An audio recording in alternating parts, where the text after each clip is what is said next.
Wednesday morning in Edison, New Jersey. Federal agents storm a warehouse. 29 workers detained, loaded into unmarked vans.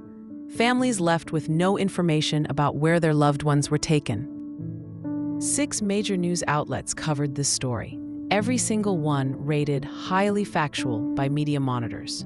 But here's what's interesting and telling about our media landscape. 0 right-leaning sources reported it.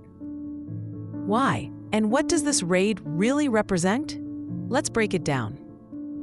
The target was Smart Supply Chain Warehouse on Patrick Avenue, a Customs and Border Patrol bonded facility that handles Amazon and FedEx shipments. These aren't fly-by-night operations. These are warehouses tied directly into America's logistics backbone. Here's how it went down. ICE officers arrived in unmarked vehicles. CBP agents entered first, then ICE forced the gate open. They separated documented workers, giving them wristbands, from undocumented workers who were loaded into unmarked vans. No information was given to families, no disclosure of where detainees were being taken. Relatives were left, in one worker's words, wondering what is happening to my loved ones. This wasn't ICE's first Edison operation this summer. In July, they raided Alba Wine and Spirits warehouse, detaining 20 workers. There's a pattern here. These raids are part of what experts are calling a flooding the zone strategy. Stephen Miller, now White House Deputy Chief of Staff, has called for 3,000 daily arrests nationwide. For context, that would be more than double typical ICE operations. Congress recently approved new funding that's supercharging these enforcement actions. We're seeing a surge in workplace raids across the region, targeting specifically CBP-bonded warehouses, the facilities that keep our e-commerce economy running. But here's what's crucial to understand. These aren't random operations. CBP-bonded warehouses are regulated facilities. Companies operating them go through extensive vetting. They handle goods moving through customs. These are integrated parts of our supply chain. When you target these facilities, you're not just targeting individual workers. You're targeting the infrastructure that stocks Amazon Prime and delivers your FedEx packages. Which brings us back to that media coverage gap. Why would right-leaning outlets ignore this story entirely?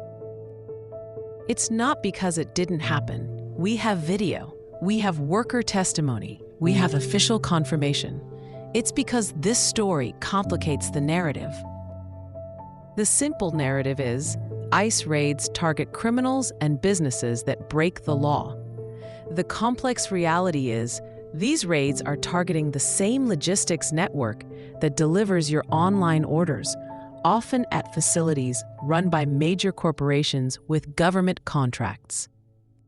When you're building support for mass deportations, you don't want people thinking about the workers who pack their Amazon orders or sort their FedEx deliveries.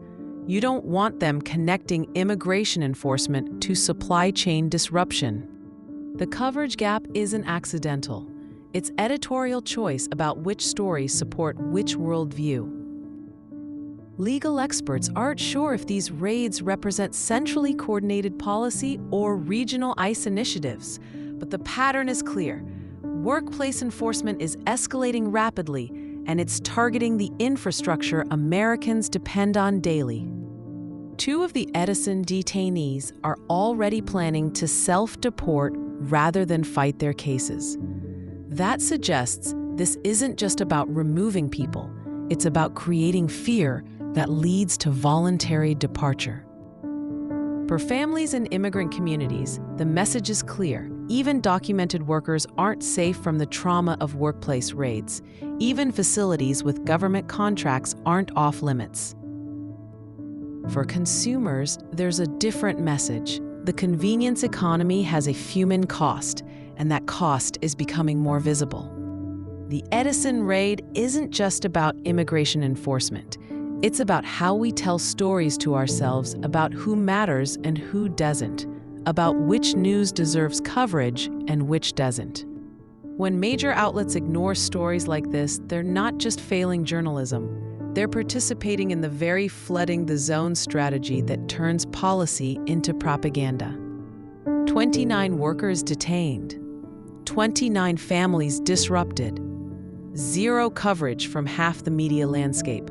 That's not just bias, that's erasure. And erasure, as we've learned, is always political. If this story matters to you, hit subscribe and the notification bell, because the stories that get buried are often the ones that matter most. We are also expanding to new platforms. You can find us on TikTok for quick takes on stories like this, and we've got more historical breakdowns coming this weekend, including a look at how Watergate shattered American trust in government. What story do you think deserves more coverage? Drop it in the comments. Your suggestions help shape what we break down next. The news you need isn't always the news you'll get, but together we can make sure the important stories don't disappear. Thanks for watching, and we'll see you in the next breakdown.